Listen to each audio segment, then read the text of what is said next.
Shalom. Kita akan bersama-sama membaca firman Tuhan. Keluaran pasal 4 ayat 10 sampai ayat 17. Kitab Keluaran pasal 4 ayat 10 sampai 17. Jemaat yang di sini dan di rumah silakan membukanya. Kita akan membacanya dan menyimaknya. Dan saya akan membaca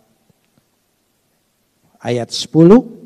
Lalu jemaat yang ada di sini menjawab ayat 11 dan seterusnya saling ganti bergantian sampai ayat 17. Jemaat yang ada di sini membaca cukup keras supaya kita dapat menyimak bersama. Lalu kata Tuhan kepada Musa, "Ah Tuhan, aku ini tidak pandai bicara. Dahulu pun tidak, dan sejak Engkau berfirman kepada hamba pun tidak. Sebab aku berat mulut dan berat lidah." Ayat 11.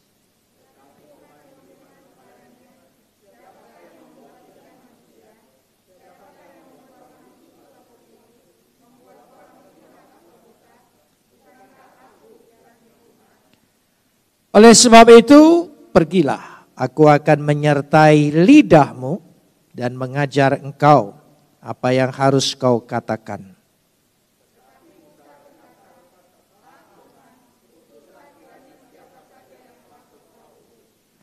Maka bangkitlah murka Tuhan terhadap Musa dan ia berfirman, "Bukankah di situ Harun orang Lewi itu kakakmu?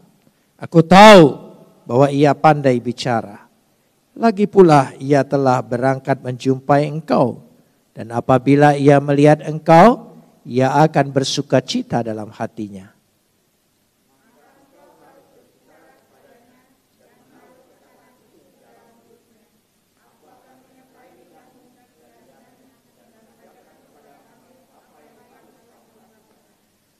Ia harus berbicara bagimu kepada bangsa itu. Dengan demikian ia akan menjadi penyambung lidahmu dan engkau akan menjadi seperti Tuhan baginya.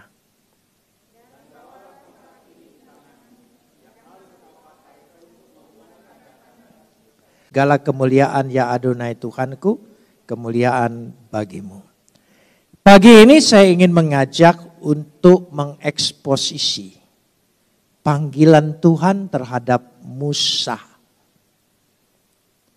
Panggilan Tuhan itu sulit dimengerti, dipahami, bahkan kadang-kadang sulit dipercaya. Tetapi kita diminta untuk mengimaninya.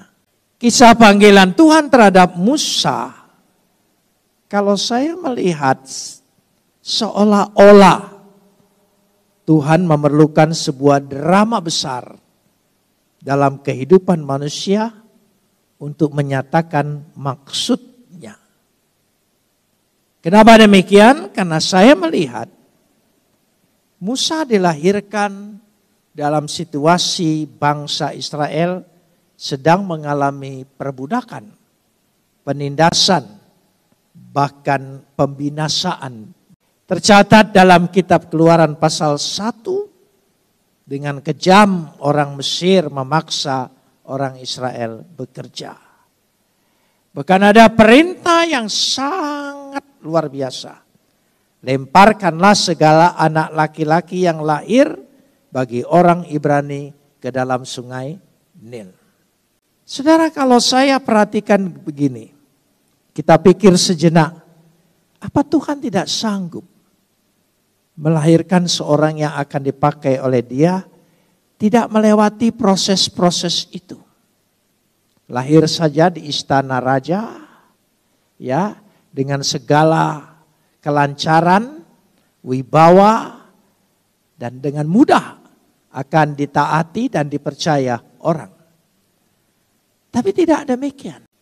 Tuhan berkarya justru di tengah-tengah bangsa, umatnya sendiri sedang mengalami penindasan yang luar biasa. Mengapa demikian? Timbul sebuah pertanyaan, pikiran, mengapa? Saudara, kalau saya perhatikan, bukan Tuhan memerlukan sebuah drama besar dari kehidupan manusia untuk menyatakan kehendaknya. Jangan-jangan begini, sesungguhnya manusia itu sendiri yang sedang membuat drama besar dalam perjalanan hidupnya. Lalu Tuhan bertindak, melakukan perkara-perkara besar, rencana besar dari perkara yang kecil. Karena dia ingin menunjukkan betapa besarnya kekuasaan. Terkadang kala kita dibawa dalam kehidupan seperti itu. Bukankah anak Tuhan dijanjikan Tuhan kita berkuasa dan tidak ada yang lebih hebat dari dia? Semuanya kita memuji, mengagungkan. Tapi ada realita hidup yang kita hadapi. Ternyata tidak seindah apa yang kita dengar, apa yang kita lihat. Kenapa demikian, saudara? Saya coba melihat apa sesungguhnya yang Tuhan sedang persiapkan. Mengapa jalan itu tidak rata-rata saja, baik-baik saja, besar-besar saja, dengan mudah. Ini jangankan orang lain. Saya percaya bangsa Israel sendiri hampir-hampir kehilangan kepercayaannya. Karena dia melihat orang Mesir makin hari makin besar, makin kuat. Menaklukkan seluruh kerajaan-kerajaan yang ada di dekat negerinya. Sedangkan mereka tahu, mereka tidak mengenal Tuhan yang dikenal oleh umat Tuhan.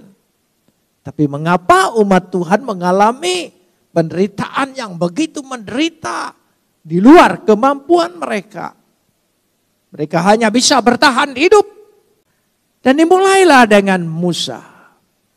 Satu keajaiban yang tidak dimengerti. Sudah tahu bahwa semua anak orang Ibrani yang lahir itu harus dilempar ke sungai Nil. Lalu Musa dibawa oleh kakaknya Miriam, ditaruh dalam kotak dan justru ditaruh di tepi sungai Nil. Dia bukan menjauhi bahaya, tapi justru mendekati bahaya, bahkan masuk ke dalam bahaya itu sendiri. Karena Tuhan ingin menunjukkan bahwa dia mampu berbuat dari yang mustahil menjadi sesuatu ya tiada mustahil. Dia mampu menunjukkan. Dari kisah ini Tuhan ingin mengajar umat yang kemudian hari dan termasuk kita semua. Bahwa Tuhan itu sanggup, Tuhan itu mampu. Dia tunjukkan sesuatu yang sangat dahsyat, spektakuler. Bagaimana cara pertolongan Tuhan?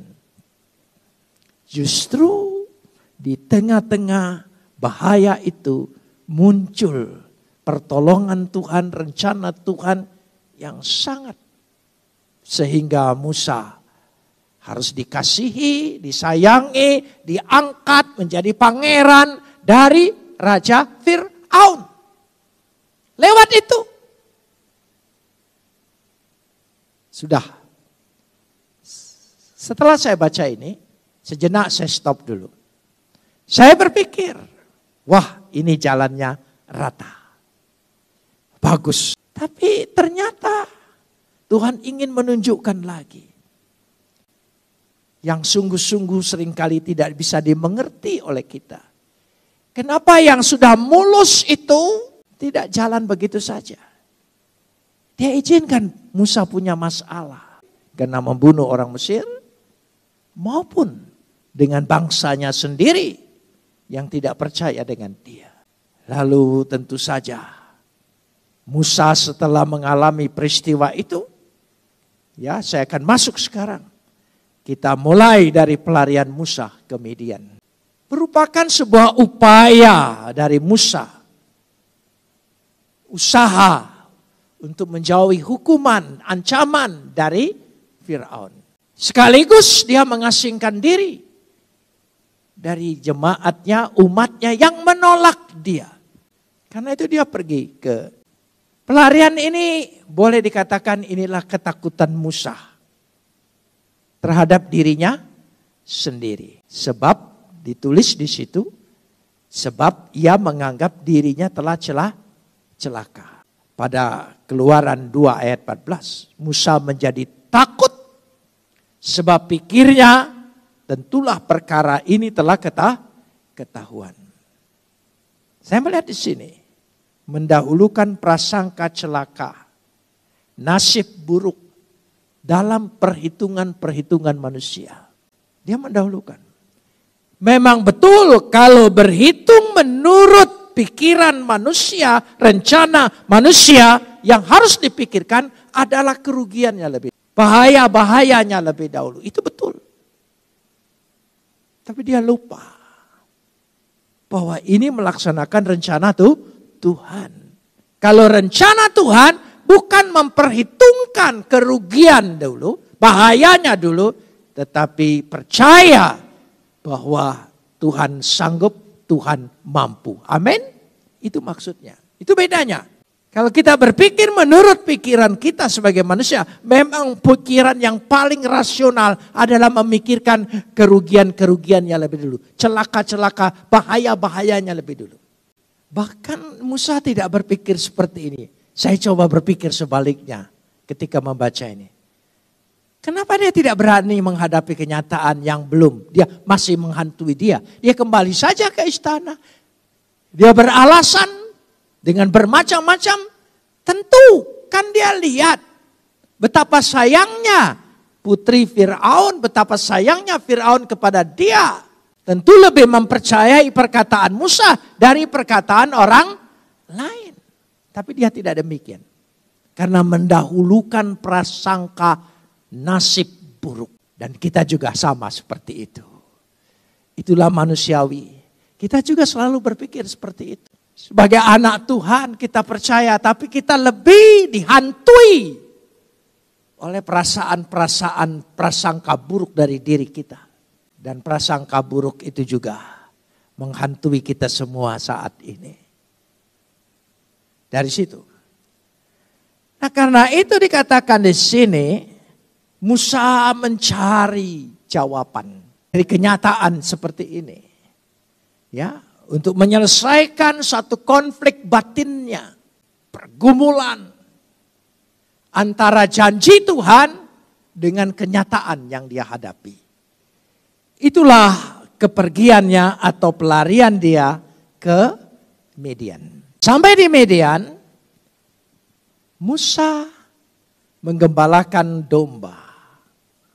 Pada Keluaran 3 ayat 1 dikatakan, adapun Musa, ia biasa menggembalakan kambing domba. Menggembalakan kambing domba jitro adalah bagian penyesuaian diri Musa terhadap kehidupannya yang baru. Di sini Musa belajar untuk memperoleh kepercayaan. Sebab dalam tradisi Midian, domba, kambing itu adalah sumber hidup. Berarti yang dia diberikan tanggung jawab, itu tanggung jawab yang besar. Karena itu merupakan modal hidup keluarga. Dan secara tidak disadari oleh Musa. Jadi pelarian itu tadi, sekali lagi, bukan pilihan Tuhan. Pilihan Musa menurut pikiranmu, Musa. Tapi tanpa disadari, keputusan-keputusan yang keliru justru dipakai oleh Tuhan. Musa mendapat pengalaman di lingkungan yang baru, geografis Midian yang dikelilingi oleh pegunungan menjadi pelatihan bagi Musa untuk mengenal daerah itu. Sehingga ketika dia membawa umatnya, dia tidak melalui jalan yang rata ke pantai untuk dikejar oleh tentara Fir'aun, dia melalui pegunungan. Pilihannya, karena pengalamannya. Dari situ letaknya. Tanpa disadari. Tuhan juga, meskipun kita pernah bertindak dan melakukan keputusan-keputusan yang salah. Tapi percayalah, ya, itu adalah pelajaran yang Tuhan tidak buang supaya kita belajar. Dari situ kita punya pengalaman. Pengalaman yang baru tanpa disadari. Meskipun Musa tidak menyadari sama sekali. Sebab dia tidak punya gambaran masa depannya. Siapakah dirinya. Apa Musa punya gambaran? Bagaimana kira-kira ada grafik yang sangat jatuh dari pangeran di Mesir lalu menjadi upahan orang. Meskipun kambing domba itu adalah sumber atau modal hidup, tetapi status daripada penggembala orang upahan. Nah, kalau saya perhatikan di sini, inilah cara Tuhan.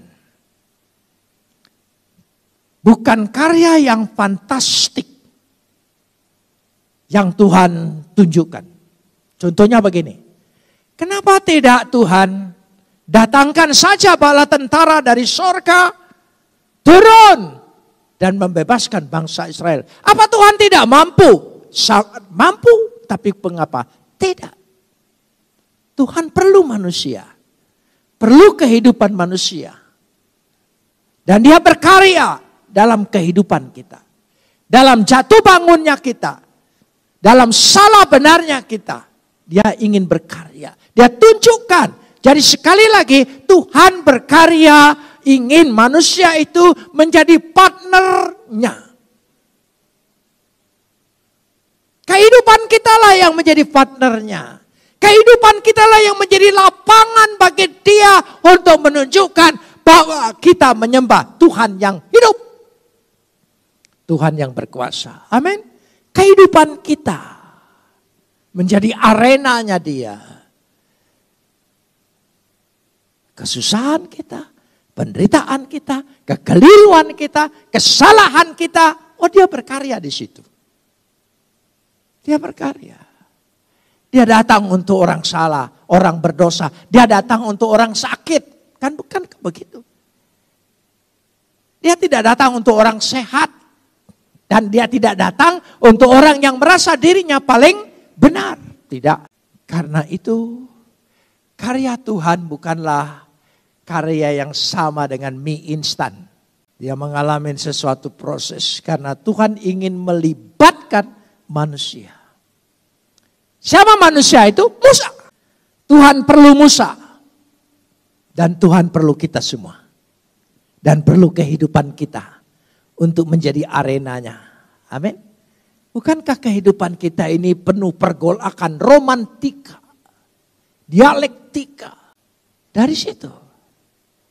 Tuhan ingin menunjukkan. Nah, karenanya dikatakan ketika manusia itu adalah Musa. Bayangkan, seorang yang pernah disayangi oleh Fir'aun. Sekarang akan diutus untuk menentang Fir'aun. Sementara dia sendiri melarikan diri dari Fir'aun. Dari istana yang dia takut. Karena dia masuk orang daftar nomor 1. Untuk dimusnahkan. Tapi justru diutus kembali ke Mesir. Ini kan berlawanan. Kadang-kadang saya berpikir sejenak begini. Kenapa Musa itu waktu melarikan diri ke gunung gitu ya. Atau dari kecil diselamatkan itu bukan ke sungai Nil yang membahayakan nyawa anak bayi laki-laki orang Mesir, orang Israel. Kenapa bukan? Kenapa dia tidak dibawa ke pegunungan, datang di sana, belajar dengan pendekar, itu kan cerita silat. Seperti itu. Kenapa tidak seperti itu? Kan lebih enak lihatnya, menangan dari awal. Sakti. Terus mengalami hal yang seperti itu. Jadi drama kehidupan Musa itu, bangsa itu. Sekali lagi saya katakan, menjadi media bagi Tuhan untuk menunjukkan dia ada, dia hidup, dan dia berkuasa. Bersediakah kita jadi media itu? Amin. Tuhan sedang bermedia dengan kehidupan kita. Perhatikan nanti ayat selanjutnya. Dia perhatikan, dia peduli, dia dengar, dia tahu. Dia tahu. Tapi dia ingin menunjukkan sesuatunya. Seorang yang tidak dipercaya oleh bangsanya diutus untuk memimpin bangsanya. Ini kontradiksi sekali. Kan mestinya utus saja Harun yang memang sudah punya wibawa, kan lebih mudah. Oh tidak. Jadi hal-hal yang mustahil, hal-hal yang tidak mungkin, hal-hal yang lemah dalam diri kita, hal-hal penderitaan dan kesusahan dalam kehidupan kita, di situ menjadi media mujizat Tuhan lebih dahsyat lagi. Amin. Tuhan ingin punya media seperti itu. Di situ letaknya. Seorang yang mengembalakan kambing domba untuk mengembalakan umat. Musa sadar dirinya. Makanya di dalam Keluaran 3 ayat 11. Ya, Musa sadar betul dia tidak punya kemampuan, kelayakan. Siapakah aku ini? Mi anohi. Orang kan kalau mau didaftar masuk pegawai atau apa, kan kira-kira kurikulum vitanya itu memenuhi persyaratan tidak? Kan Musa tidak. Kenapa tidak pakai yang punya persyaratan saja? Tidak. Tuhan tidak mau ada andil manusia yang dalam arti yang kehebatan manusia. Tuhan ingin andil manusia di dalam kelemahan dan kekurangan kita. Jadi kalau Tuhan izinkan kita menghadapi perkara-perkara yang lemah, yang mengalami pergumulan, percayalah. Tuhan di situ, tidak Tuhan tinggalkan. Seringkali kita berpikir, di mana Tuhan? Ketika kita menghadapi kesusahan, penderitaan, seolah-olah tidak ada jalan keluar. Kenapa seolah-olah Tuhan diam? Kita berpikir, tidak demikian. Justru di situ dia berkarya. Katakan situ, mi anohi. Tetapi Kejadian 3 ayat 12 yang jadi ukuran. Sekali lagi, ini jadi konsep. Jadi konsep seluruh perjanjian lama. Di sini konsep mulailah. Itu umat pilihan. Yaitu Keluaran 3 ayat yang, ya betul, Keluaran pasal 3 ayat 12. Keluaran 3 ayat 12. Lalu firman-Nya, ya, bukankah aku akan menyertai engkau? Aku menyertai engkau. Dan inilah tanda bagimu, bahwa aku yang mengutus engkau apabila engkau telah membawa bangsa ini keluar dari Mesir. Aku akan buktikan bahwa aku sungguh-sungguh mengutus engkau ketika engkau keluar sungguh-sungguh dari Mesir. Ketika engkau keluar dari pergumulanmu, dari kesusahanmu, dari penderitaanmu, dari segala sesuatu itu. Aku justru ingin menunjukkan bahwa engkau memang pilihan Tuhan. Bukan tidak ada orang lain yang menderita. Punya pergumulan, punya kesusahan. Bukan tidak ada, banyak. Tapi bedanya dengan anak Tuhan, pergumulan dan kesusahan kita justru dipakai oleh Tuhan. Coba. Kalau saudara tidak percayakan kepada Tuhan, sama susahnya dengan orang lain. Sama menderitanya dengan orang lain. Tapi tidak dipakai oleh Tuhan. Izinkan Tuhan berkarya atas pergumulan kita. Amin. Itu bedanya. Itu bedanya. Itu Tuhan ada, Tuhan hadir. Itu bedanya. Kalau soal susahnya manusia, semua sama. Miskin sama, lapar sama. Semua sama. Tapi apakah itu semua dipakai Tuhan? Jawabannya tidak semua. Kalau mau tahu bedanya. Nah saudara, kenapa demikian? Karena inilah konsep yang berkembang kemudian. Dahsyat sekali konsep ini. Sehingga Musa memang termasuk tokoh yang paling dihormati oleh orang. Bahkan lebih dari Abraham, lebih dari Ishak, lebih dari Yakub. Karena ini penderitaannya luar biasa. Kalau Abraham Ishak, Yakub, itu penderitaan lokal keluarga. Ini penderitaan seluruh umat dan mengalami luar biasa ya kesusahannya. Nah, kalau kita lihat di sini sekarang ya Musa dengan Tuhan. Ya, antara kita dengan Tuhan. Saya sengaja lihat tunjukkan Musa dan itulah kita. Mujizat Tuhan tidak berlaku karena kehendak Tuhan semata. Tapi juga ketaatan Musa. Ketaatan Musa. Mujizat itu terjadi. Itu partner. Tetapi ketakutan dan ketidakpercayaan menjadi halangan. Hambatan bagi mujizat itu. Musa sadari betul. Makanya yang penting itu kepercayaan. Keluaran pasal 4 ayat 1 dikatakan, bagaimana jika mereka tidak Ini menunjukkan sebetulnya yang tidak percaya itu Musa. Dengan tugas itu. Saudara ingin melayani Tuhan? Saudara ingin dipakai Tuhan? Kenapa tidak? Kesusahanmu, pergumulanmu, penderitaan, justru ingin melayani Tuhan, ingin menyatakan bahwa Dia berkuasa dalam pergumulan kita. Yang diminta oleh Dia adalah percaya.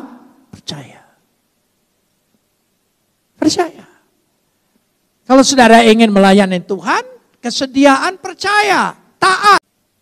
Kita kalau diminta harta kita, tenaga kita, waktu kita, kita timbang-timbang. Tapi sekarang Tuhan minta justru kesusahanmu, penderitaanmu, kehidupanmu. Aku ingin pakai, berikan rasa percaya dan taatmu kepadaku bahwa aku adalah Tuhan yang sanggup. Tuhan yang berkuasa. Dia sudah minta mulut kita. Kita sanggup memuji. Tuhan berkuasa, Tuhan besar, Tuhan. Sekarang dia minta. Jadi dia minta penderitaanmu, kesusahanmu, pergumulanmu. Dia minta untuk dipakai oleh Dia. Kita tidak sadari itu. Karena kita selalu berpikir sisi kita, kesusahan kita. Bayangkan saja. Setiap hari mereka melihat kesusahan bangsa itu luar biasa. Lalu mereka, Musa, itulah tadi kita baca dalam Keluaran pasal 4. Berulang-ulang Keluaran pasal 4. Kalau saya perhatikan dari ayat yang kedua, Keluaran pasal 4 ayat yang kedua. Tuhan berfirman kepadanya, apa yang ada di tanganmu? Jawab Musa, tongkat. Karena dia pengembala. Biasa membawa tongkat. Bukan tongkat yang istimewa, bukan pedang. Tongkat yang biasa. Yang biasa untuk mengusir dombanya, membawa dombanya kembali. Mungkin yang agak bandel sedikit dilempar oleh tongkatnya. Coba perhatikan, kembali lagi. Coba kita lihat dulu, kenapa Tuhan itu memakai hal-hal yang biasa, yang sederhana, yang lumrah, yang tidak ada wibawanya. Bukankah tongkat-tongkat dukun kasih ular, lukisan ular, kasih apa, gitu kan? Gelangnya juga dari akar-akar apa, cincinnya juga sebesar-besar apa. Kan itu untuk menunjukkan ya satu atribut yang suatu luar biasa. Ini tidak. Dia tidak melihat atribut yang luar biasa, yang biasa. Tuhan tidak ingin bersaing dengan kita. Sama-sama luar biasa. Aku biasa-biasa, Tuhanku luar biasa. Amin. Jangan berkata, Tuhanku luar biasa, aku juga luar biasa. Wah, bersaing saudara. Kita yang ada di tangan kita, tongkat. Apa? Mazi weyadea. Ya. mate, hal yang biasa. Jadi Musa cari dulu di pegunungan sana kayu. Kan biasanya kan cerita silat kan begitu, saudara ya. Cari apa ya dulu, cari yang mustahil. Cari mutiara yang ada di kepala naga untuk dipakai Tuhan. Tuhan tidak menuntut kita yang hebat-hebat. Tuhan hanya apa yang ada padamu. Sekarang kalau ayat ini ditanya kepada kita, apa yang ada pada kita? Ayo. Apa yang ada pada tanganmu? Yang biasa. Tapi kalau kita percaya ini menjadi luar biasa. Ya, aku hanya punya tangan Tuhan untuk bertengadah kepada Engkau. Mengangkat kepada Engkau. Berlipat dan berdoa kepada Engkau. Hanya itu. Dan itu dipakai oleh Tuhan. Amin. Ini karena itu yang berat bagi Musa. Dia tidak fokus dengan Tuhan. Dia selalu fokus dengan dirinya. Kekurangannya, kelemahannya. Padahal Tuhan sudah bicara dengan dia. 4 mata datang kepada dia. Lebih dahsyat dari yang lain. Sampai dia tidak mati, itu luar biasa. Saudara percaya Tuhan ada di kita? Dia hadir di kita. Dalam Yesus Kristus dan Roh Kudus dia ada di hati kita masing-masing. Enggak belah hati kita, enggak pecah badan kita. Musa selalu fokus dengan dirinya. Pasal 4 ayat yang ke-10 tadi kita baca. Ah Tuhan, aku tidak pandai bicara. Sebab aku berat mulut dan berat lidah. Apa dia gagu? Apa memang tidak lancar bicara? Lalu Tuhan jawab, siapakah yang membuat lidah mana? Kalau lidahmu seperti itu siapa? Bukankah aku? Kembali lagi dikatakan, pergilah aku menyertai lidahmu dan mengajar engkau. Dari situlah konsep ini berkembang. Tuhan berfirman, Tuhan mengatur. Kalau dia berfirman, dia yang atur. Amin. Kita baca firman Tuhan bahwa pertolongan Tuhan pasti. Bagaimana caranya Tuhan yang atur? Gak usah kita atur Tuhan. Tuhan yang atur. Ya, dia minta satu, iman dan taat. Tuhan mengajar, Tuhan menyertai. Ya. Kalau Tuhan menyertai, Tuhan memberi kemenangan. Yang terakhir, Tuhan yang merencanakan, Tuhan yang melaksanakan. Dia merencanakan, dia melaksanakan. Itu konsepnya.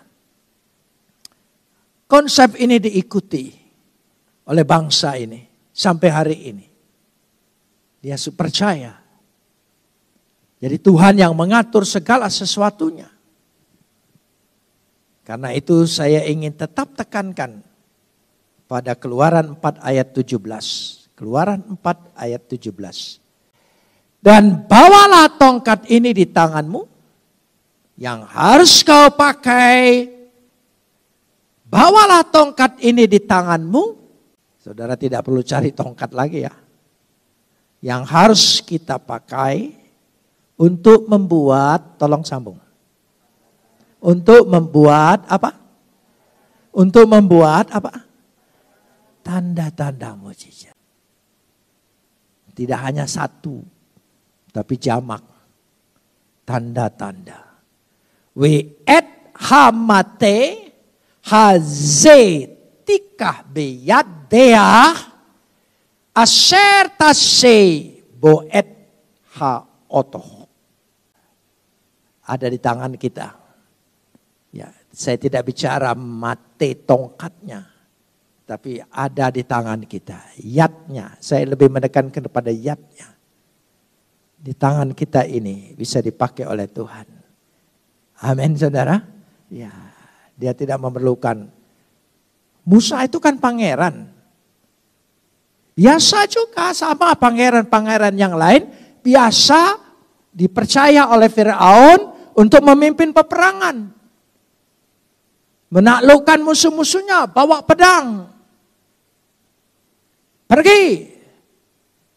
Diuji oleh Firaun untuk mengatasi sendiri. Bagaimana? Nah, Musa terpolarisasi pikirannya sama seperti itu. Sehingga dia pikir semuanya dia harus atasi dengan kemampuannya sendiri. Dengan Tuhan beda. Dan itulah kita terjebak dengan polarisasi pikiran kita selama ini. Bertahun-tahun pikiran kita ini belum diperbaharui. Sekarang mari kita rombak dalam kesempatan ini. Biarlah pola Tuhan yang menguasai pikiran kita. Amin.